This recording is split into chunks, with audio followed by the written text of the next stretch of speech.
नमस्कार सभी धर्मी लोगों का आपके अपने चैनल पर एक बार फिर स्वागत है। रामायण का जो मूल ग्रंथ था वह वाल्मीकि जी ने लिखा था। वाल्मीकि जी के बाद इसका जो हिंदी रूपांतरण है वह तुलसीदास जी ने किया था। तो बिना तुलसीदास जी के जीवन को जाने बिना रामायण को पढ़ना ठीक नहीं है। इसीलिए मैं संक्षिप्त उनके तुलसीदास जी के जीवन पर आपको ले चलता हूं ताकि हम परमपिता परमेश्वर के ज्ञान को अच्छी भली बातें समझ सकें। प्रयाग के पास चित्रकूट जिले में राजापुर नामक एक ग्राम है। वहां आत्माराम दुबे नामक के एक प्रतिष्ठित सरयू पारीण ब्राह्मण रहते थे। उनकी धर्मपत्नी का नाम हुलसी था। सन 1554 की श्रावण शुक्ला सप्तमी के दिन अभुक्त मूल में नक्षत्र में इन्हीं भाग्यवान दंपति के यहाँ 12 महीने तक गर्भ में रहने के पश्चात गोस्वामी तुलसीदास जी का जन्म हुआ। जन्मते समय बालक तुलसीदास रोए नहीं, किंतु उनके मुख से राम शब्द निकला। उनके मुख में 3200 दांत मौजूद थे। उनका दिल डोल 5 वर्ष के बालक का सा था। इस प्रकार के अद्भुत बालक को देखकर पिता अमंगल की शंका से भयभीत हो गए। उसके संबंध में कई प्रकार की कल्पनाएं करने लगे। माता हुलसी को यह देखकर बड़ी चिंता हुई। उन्होंने बालक के अनिष्ट की आशंका से 10वीं की रात को नवजात शिशु को अपनी दासी के साथ उसके ससुराल भेज दिया और दूसरे दिन सवै असार संसार से चल बसी। अर्थात माता हुलसी ने अपनी दासी के साथ अपने बच्चे तुलसी को भेज दिया और सवै इस असार संसार जहां सार नहीं है वहां से चल बसी। दासी जिनका नाम चुनिया था, बड़े प्रेम से बालक का पालन पोषण किया। तब तुलसीदास जी लगभग 5.5 वर्ष के हुए। चुनिया का भी देहांत हो गया। अब तो बालक अनाथ हो गया। वह द्वार द्वार भटकने लगा। इस पर जगत जननी पार्वती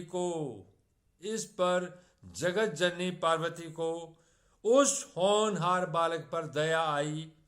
वे ब्राह्मणी का वेश धारण कर प्रतिदिन उसके पास जाती और उससे अपने हाथों से भोजन करा जाती। मैं माता जगत जननी माँ अम्बा का नाम लेके ये रामायण का पाठ शुरू कर रहा हूँ। जगत जननी जगत की माता है और सारे शास्त्रों में इसकी इसी से शुरुआत होती है। तो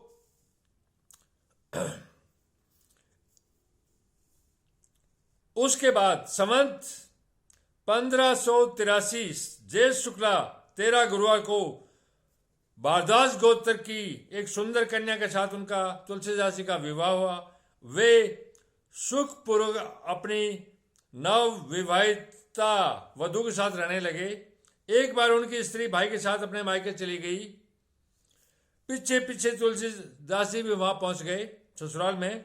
उनकी पत्नी ने इस पर उन्हें बहुत धिक्कारा और कहा, मेरे इस हार्ड मांस के शरीर में जितनी तुम्हारी आसक्ति है। तुलसीदास जी को उनकी पत्नी ने धिक्कारा और कहा कि मेरे इस हार्ड मांस के शरीर में तुम्हारी जितनी आसक्ति है उससे आदि भी यदि भगवान में होती तो तुम्हारा बेड़ा पार हो गया होता। अगर उससे आदि भी तुम्हारी भगवान के अंदर होती तो तुम्हारा बेड़ा पार हो गया होता। तुलसीदास जी को शब्द लग गए। वे एक क्षण भी नहीं रुके, तुरंत वहां से चल दिए। वहां से चलकर तुलसीदास जी प्रयाग आए। वहां उन्होंने गृहस्थ वेश का परित्याग करके साधु वेश ग्रहण किया। फिर तीर्थाटन करते हुए काशी पहुंचे। मानसरोवर के पास उन्हें काक भुसुंडी जी के दर्शन हुए। काशी में तुलसीदास जी राम कथा कहने लगे। वहां उन्हें एक दिन एक प्रेत मिला जिसने उन्हें हनुमान जी का पता बतलाया। हनुमान जी से मिलकर तुलसीदास जी ने उनसे श्री रघुनाथ जी का दर्शन करने की प्रार्थना की। अर्थात हनुमान जी से मिलकर तुलसीदास जी ने रघुनाथ जी श्री राम से मिलने की प्रार्थना की। हनुमान जी ने कहा, तुम्हें चित्रकूट में रघुनाथ जी के दर्शन होंगे। इस पर तुलसीदास जी चित्रकूट की ओर चल पड़े।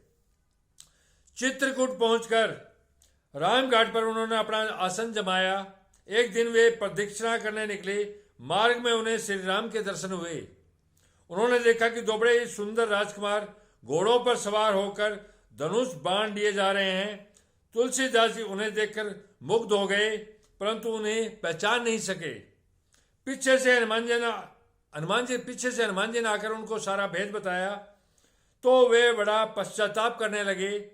हनुमान जी ने उन्हें सतावना दी और कहा, प्रातः काल फिर दर्शन होंगे। संवत 1607 की मौनी अमावस्या बुधवार के दिन उनके सामने भगवान श्री राम पुण्य प्रकट हुए। उन्होंने बालक रूप में तुलसीदास जी से कहा, बाबा हमें चंदन दो। हनुमान जी ने सोचा वे इस बार भी धोखा न खा जाए, इसलिए हनुमान जी ने तोते का रूप धारण किया और यह दोहा कहा। चित्रकूट के घाट पर भई संतन की भीड़, तुलसीदास चंदन घिसे तिलक देते रघुवीर, अर्थात तुलसीदास जी चंदन घिस रहे हैं और तिलक जो लगा रहे हैं तुलसीदास जी के, वो रघुवीर अर्थात श्री राम। धन्यवाद। शुभ रात्रि। हम लगातार जब तक रामायण खत्म नहीं, रामायण पर निरंतर चलते रहेंगे। आज तुलसीदास जी के संक्षिप्त जीवन के बारे में बताया, थोड़ा बहुत कल फिर बताना पड़ेगा, तब जाके पूरा होगा। उसके बाद मैं रामायण की चौपाई पर आपको ले चलूँगा। यह है धरती के धर्म से न जोड़े। एक दुनिया का एक ही परमात्मा है पूरे ब्रह्मांड का, और वो एक के दो नहीं हो सकते। चाहे वो रामायण हो, महाभारत हो, गीता हो, वेद हो, कुरान हो, बाइबल हो, तौरात हो, इंजील हो, जैन धर्म ग्रंथ हो, बौद्ध धर्म ग्रंथ हो,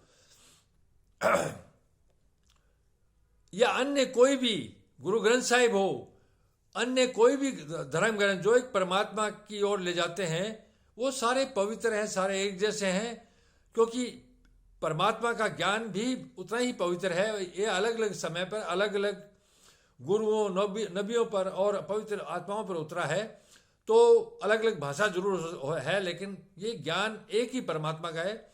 धन्यवाद। शुभ रात्रि। कल फिर मिलेंगे।